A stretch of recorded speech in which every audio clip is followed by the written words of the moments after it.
right at 11 o'clock. First, good morning, everyone.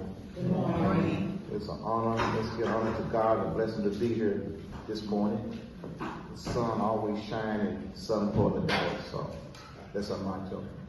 It's an occasion. This is occasion today that we're talking about. But first, I want to thank Channel 4, and I want to thank Laura Brown, for her attention to bring this out to the public.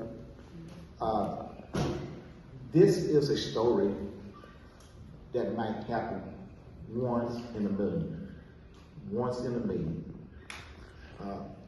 Process and procedure. What is the process? What is the procedure? If you do not know the process and you do not know the procedure, things would get confused. Things would get to the point that the resident and citizens do not know. And when I heard the story, and I said, what was the process? What really happened? And when people were telling me that there was a warning, most wanted list out there in the public domain, and here's a criminal outside in the street, and here's a resident, and we talk about community policing. We've been talking about community police for many, many years. What is community policing? Go all the way back when Chief Conklin was here. You go all the way back when we were the worst city in the city of Dallas, in the state, in the country, the top 5. How do we reduce crime? And you look at the Jordan family of 6 who had children. The oldest child is 7 years old. And they realized here is someone at the bus station, at the bus stop, that who might be a wanted criminal. Because he used to work for DART, he was very observant in the community. We always said, see something, say something, do something about it. They didn't think about the reward, they didn't think about the service, they didn't think about their family. They didn't think about these 6 little children. Suppose that was my child who got molested. Suppose that incident happened to me. What do I do as a resident? Now, the key is they call 911, which they should call 911 first, and they did the right thing. But they went beyond that. They followed the criminal. They followed the person on the bus, calling the police, say, here is the person on the bus, on a public bus, that could cause other problems. In your imagination, who would ever, as a resident or a citizen of this community, would do that, put their life in danger, did not know what that person might have done or what that person might do. But when the police got there, this person had a box cutter that cut his own throat.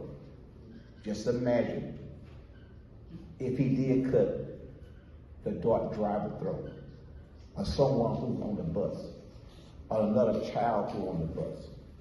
Just imagine that could happen, but it didn't happen. And this is some education that we're trying to do. This is something that I believe community policing, I believe that the Jordan family is a celebration for the community. For the first time for me as a city of Dallas, being here for the last 14 years in public safety, this is why I said community policing is at the best, when the community is involved. And that's why we're here in the community. And so help them, they live in District 8 in my district. So help them, I don't reset. So help all this happen. So help them before I left on Friday morning, going to my family reunion. Everyone was calling, and I made a statement. I said, well, we're going to find out how do we change the process, how we change the rules, what's going on. But when you look at Crime Stopper, first you got to understand, who is Crime Stopper? I guarantee you, most people do not know how do Crime Stopper work. In the city of Dallas, in the Dallas County, you got Crime Stopper representing Dallas County. Grayson County and Collin County. There's 3 counties. You got Crime Stopping Tarrant County represents that. There are numerous of Crime Stopping throughout the state, throughout America, throughout the world. Different Crime Stopping got different telephone numbers. But we got to promote and educate all these Crime Stopping to the resident. How do these Crime Stoppers report their crime? And that's what the purpose of today, the process and procedure. How do you know? When you call 911 first, always call 911 first. Then you also got a Crime Stopper. And we do want these people here, and I praise them, that most times you don't want them to be identified. You want them to be alone for safety reasons, whatever. But for someone to come out here and say, I don't care who it is, but I care about my family, I care about my children, but I also care about community. I don't care anybody who know me. So with that, I think that is courage.